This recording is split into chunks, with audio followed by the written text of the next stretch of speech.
मसीह में आप सबको सलाम। आज हम खुदावंद के कलाम पाक में से पढ़ेंगे इस तशना की किताब द बुक ऑफ डिट्रॉनमी, उसका 4 बाब चैप्टर 4, उसकी 5 से लेके 8 आयत तक, वर्सेस 5 till 8। खुदावंद के पाक कलाम में ये लिखा है, देखो जैसा खुदावंद मेरे खुदा ने मुझे हुक्म दिया उसके मुताबिक मैंने तुमको आइन और अहकाम सिखा दिए हैं, ताकि उस मुल्क में उन पर अमल करो जिस पर कब्ज़ा करने के लिए जा रहे हो। सो तुम इनको मानना और अमल में लाना, क्योंकि और कौमों के सामने यही तुम्हारी अक्ल और दानिश ठहरेंगे। वो इन तमाम आइन को सुनकर कहेंगे कि यकीनन ये बुजुर्ग कौम नहायत अक्लमंद और दानिश्वर है, क्योंकि ऐसी बड़ी कौम कौन है जिसका माबूद इस कदर उसके नज़दीक हो जैसा खुदावंद हमारा खुदा, कि जब कभी हम उससे दुआ करें हमारे नज़दीक है। और कौन ऐसी बुजुर्ग कौम है जिसके आइन और अहकाम ऐसे रास्त हैं जैसी ये सारी शरीयत है जिसे मैं आज तुम्हारे सामने रखता हूँ।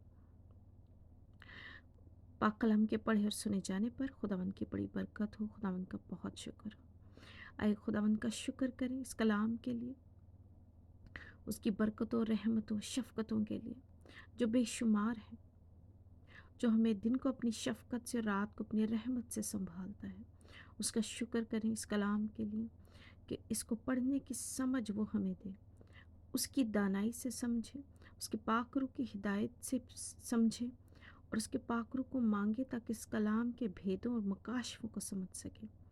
ताकि ये कलाम हमारी ज़िंदगियों में सुगुना फल लाए। खुदावंद यीशु मसीह के नाम से मांगते हैं, आमीन। मूसा इसराइलियों को वादा की सरजमीन में जाने के लिए तैयार कर रहे हैं और सारे अहकाम देने के साथ साथ उनको बता रहे हैं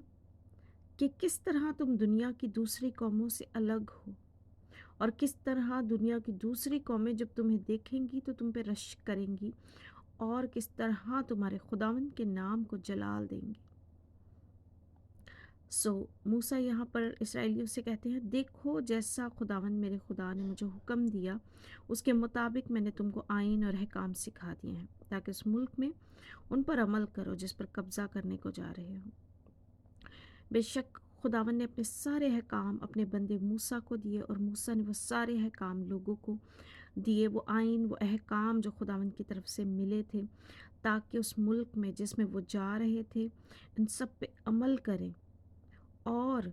खुदावंद की मर्ज़ी के मुताबिक ज़िंदा रह सकें, खुदावंद की मर्ज़ी के मुताबिक अपनी ज़िंदगियों को ढाल सकें और गुजार सकें। तुम उनको मानना और अमल में लाना, क्योंकि और कौमों के साथ यही तुम्हारी अक्ल और दानिश ठहरेंगे। आसपास बहुत सी कौमें थीं, कैनानाइट्स और अमूनी, एमनाइट्स, एमलेकाइट्स,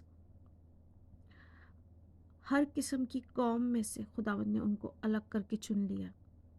खुदावंद ने इसराइलियों को चुन लिया, उनको बरगज़ीदा कौम कहा, अपने लिए पाक किया और अलग किया, और खुदावंद ने उनके साथ अपना कोवेनेंट बांधा, उनको अपने अहकाम, अपने जो है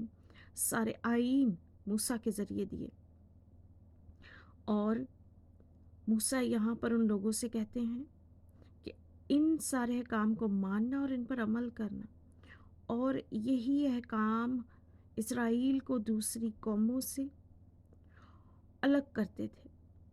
और आज हमें यही अहकाम और खुदावंद की किताब,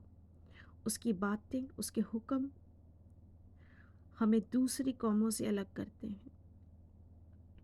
और यही अहकाम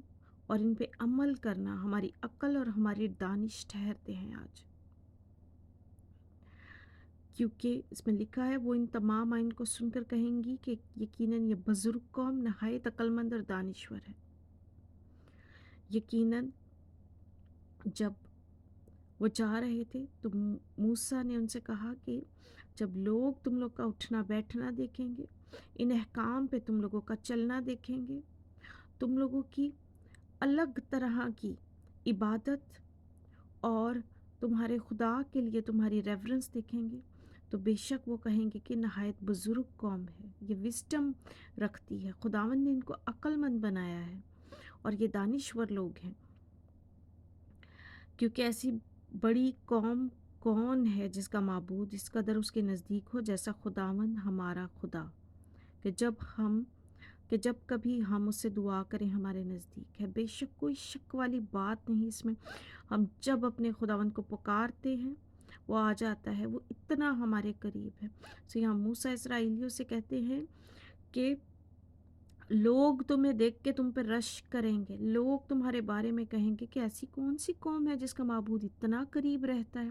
کہ جب وہ آواز دیتے ہیں تو فوراً وہ ان کی آواز پہ آ جاتا ہے، جب اس سے دعا کرتے ہیں تو وہ فوراً آ جاتا ہے اور ان کو سنبھالتا ہے، ان کو ہر وقت ان کا خیال رکھتا ہے۔ اور ایسی کون سی بزرگ قوم ہے کہ اس کے آئین اور احکام ایسے راست ہوں، ایسے جسٹ ہوں، ایسے پرفیکٹ ہوں، اور یہ ساری شریعت ہے جسے میں آج تمہارے سامنے، جیسی یہ ساری شریعت ہے جسے میں آج تمہارے سامنے رکھتا ہوں۔ بے شک خداوند نے جب موسیٰ کے ذریعے جب کووننٹ دیا اپنے لوگوں کے لیے تو وہ راست، وہ جسٹ تھا، اور خداوند نے وہ شریعت جو ان کے سامنے رکھی، جس کو انہوں نے ماننا شروع کیا تھا اس ملک میں جانے کے بعد، خداوند نے کہا کہ یہی تمہیں دوسری قوموں سے الگ کریں گے، یہی تمہاری دانشوری ٹھہریں گے، یہی تمہاری عقل مندی ٹھہریں گے،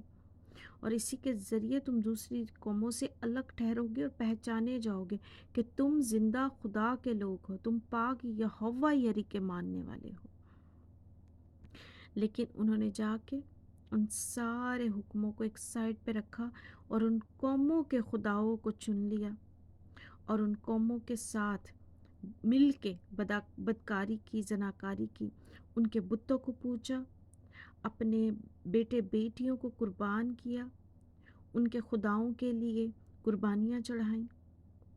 وہ سب کام کیے جو خداوند نے ان کو الگ رہنے کو کہا تھا۔ اور جب وہ ان میں مل گئے تو ان کیسے ہو گئے، اور خداوند کا قہر لیٹر آن ان پہ بھڑکا۔ آج خداوند ہمیں بھی جب ہمیں ساری برکتوں اور رحمتوں سے نوازتے ہیں تو آج ہم بھی اس کی آواز سنیں، اس کے کلام کو سنیں، کیونکہ ہم الگ کیے گئے ہیں، اور یہی الگ کرنا اور خداوند کا کلام اور اس کی آواز کو سننا ہمیں دوسری قوموں سے الگ کرتا ہے۔ خداوند یسوع مسیح کا لہو جو ہم پہ لگا ہوا ہے، اس کی قربانی،